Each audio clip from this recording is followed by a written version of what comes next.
Hi, today in this video we're going to give you the meaning of every model name that Lexus has ever used. Now I'm recording this video in April 2025 and obviously Lexus will launch new model lines in the future. So once the company has launched enough new models, we'll do a follow-up video for those cars. Now before we dive into Lexus's model names, let's have a chat about the Lexus name itself. Unfortunately, we can't tell you the etymology of the brand's name because Toyota officially says it has no meaning. Many have speculated, though, that it's a contraction of luxury export to the US, which, given the brand was initially established to market luxury vehicles in the US market, makes sense. Handily enough, the name Lexus is very close to the German word Luxus, which means luxury. Apologies to my Year 12 German teacher there. That's a striking coincidence because most of the established mass market luxury brands are, well, German. With that out of the way, let's go back to the brand's very beginnings in 1989 when it stunned the world with the original LS sedan. According to Lexus, LS is short for luxury sedan, which is very precise and to the point. Oddly, Toyota Australia listed the LS as being short for luxury saloon, which sounds a little bit more regal and hoity-toity. While Lexus is a global brand, up until 2005, it didn't officially exist in Japan because reasons. So until then, all Lexus models were sold in Japan as Toyotas, and the LS was no exception to this. It was sold there as the Celsior, which is derived from the Latin word Celsus, meaning high, lofty, exalted, or prominent. With the launch of Lexus and the LS, Toyota had a little bit of a conundrum on its hands. It didn't want the LS to be the one and only model in Lexus showrooms, at least not in the US. So the company drafted in another model and called it the ES, which is an abbreviation of executive sedan. Again, Toyota Australia came up with something different and claimed it stood for elegant sedan. And although it had different exterior panels and frameless side windows, it didn't look all that different from the contemporary Camry. Subsequent generations of the ES have completely distinct styling to hide their Camry roots. These were sold in Japan as the Toyota Wyndham, which is a strange name which combines the word win with the suffix dom to, in Toyota's words, express a state of perpetual victory. In 1991, to give the brand a bit of sporty flair, the company introduced the SC, which is short for Sport Coupe. Although it was designed in America as a Lexus, it was sold in Japan as a continuation of the Toyota Sora line. The Sora name, incidentally, is meant to reference high-performance gliders. Skip forward to 1993, and Lexus added a third sedan to the range because, crossovers didn't exist at this point in time. And this was the GS, or Grand Sedan, which sat between the ES and the LS. Lexus Australia, probably high on drinking too much 4X, said the GS was short for Grand Sport. The GS was sold in Japan as a Toyota Aristo, which the automaker says is a prefix of Greek origin, meaning best. And as pretty as it is, the description is a bit of a stretch given the company also made the LS, the Crown, the Century, all of which might want to argue the point about being the best.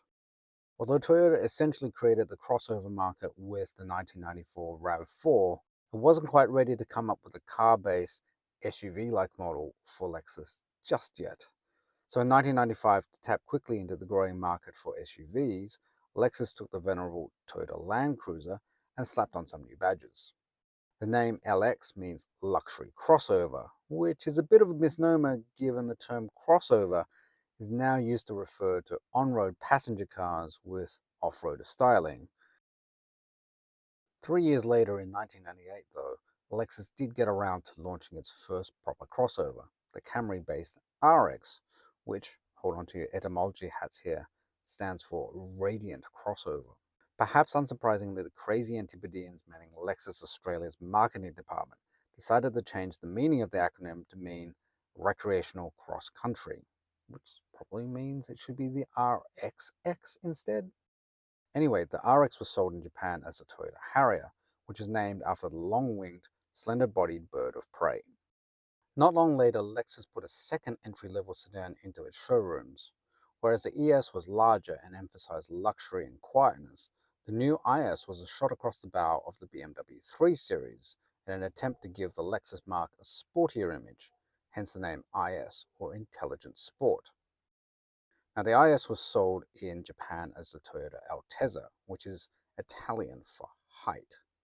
Toyota says it also means nobility, but Dr. Google Translate doesn't seem to agree with this.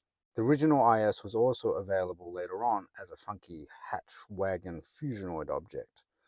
This was known as the IS Sport Cross in Lexus World, and it was sold in Japan as the Altezza Gita.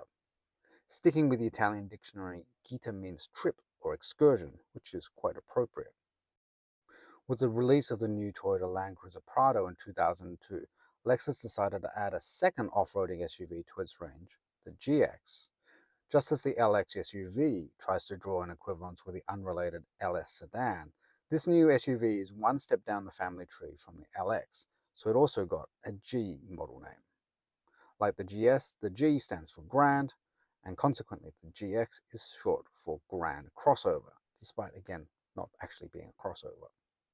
Fast forward to 2009 and Lexus added its first ever hybrid-only model to the range, the not hugely successful HS or Harmonious sedan.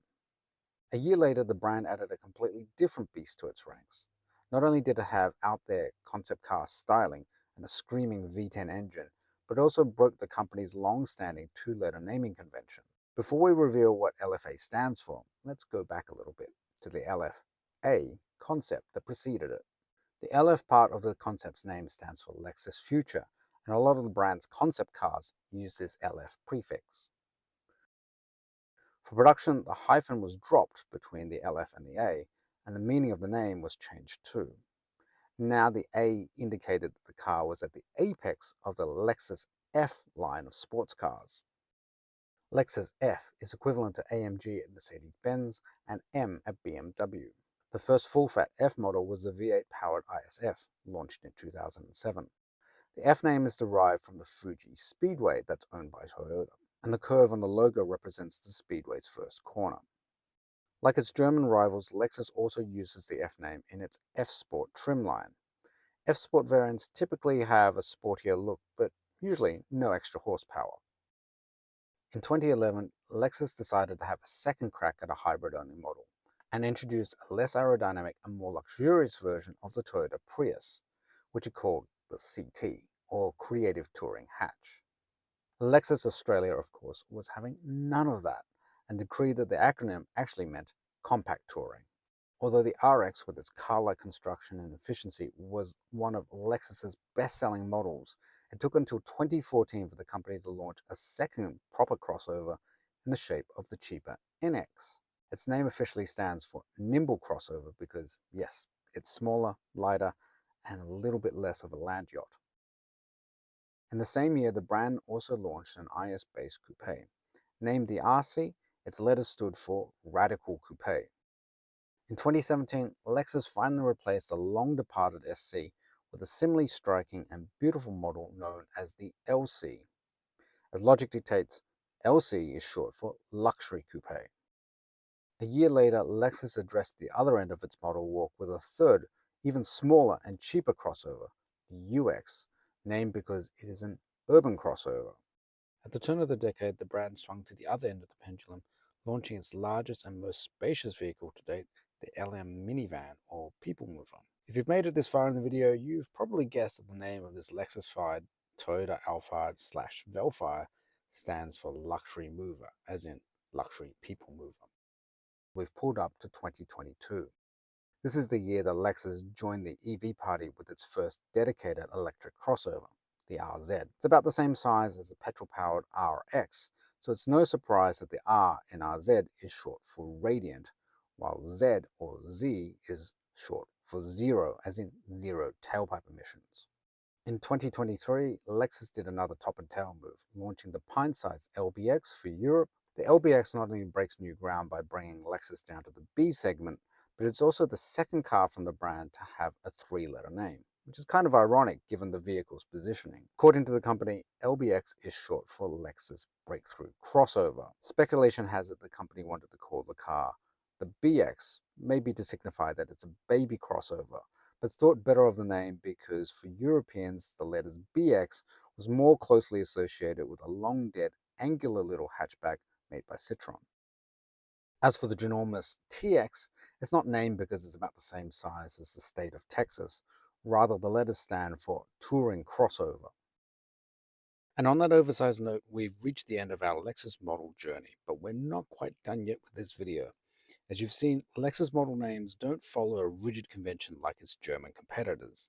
There are, however, a few distinct initial model letters that cut through. There's the Radiant midsize crossovers, the Grand midsize models, and the range-topping luxury line. It's the final letter that's a lot more standardized, with S for sedan, C for coupe, and X for crossover, although many of those models are actually properly SUVs. Unless we're talking about a super sporty model such as the ISF, RCF, GSF, or LFA, the model name is followed by three numbers. Like with its German competitors, these numbers used to indicate engine displacement. Just pop a decimal point between the first and second numerals, and voila, the engine displacement in liters. This all started to change with the introduction of hybrid drivetrains, though. The RX 400h had a 3.3 litre V6 just like the RX 330, but because it had more power and torque thanks to its electric motor, it got a larger virtual displacement number. Now, thanks to diesel engines, turbocharged petrol engines, and electric drivetrains, the Lexus numbers are now mainly indicative engine displacement numbers, which is fine when you have a naturally aspirated LS 350 and a turbocharged LS 500, both of which have a 3.5 litre V6. The problem comes when you have a whole bunch of models sharing the same numerical designation, but wildly different outputs, as you can see here with the IS300, IS300H, and IS300 all-wheel drive. Finally, the engine displacement or indicative engine displacement may be followed by a lowercase suffix. There's H for hybrid, D for diesel, E for electric, and T for turbo, although the T designation has now been replaced by a larger indicative displacement number. There's no P for petrol or G for gas, because the assumption when Lexus was born was that all engines would be petrol or gas engines. Well, congratulations for making it to the very better end of this video. Thank you very much for watching. If you've made it this far, can you do me a favor and like and subscribe and hit the bell button and all that type of jazz. Also, feel free to call out any errors, nicely of course, in the comments section below. And I would love to hear your suggestions for another brand that you'd like me to do a deep dive into the model names for. Just leave them in the comments section below and maybe, hopefully, I'll get to them in due time.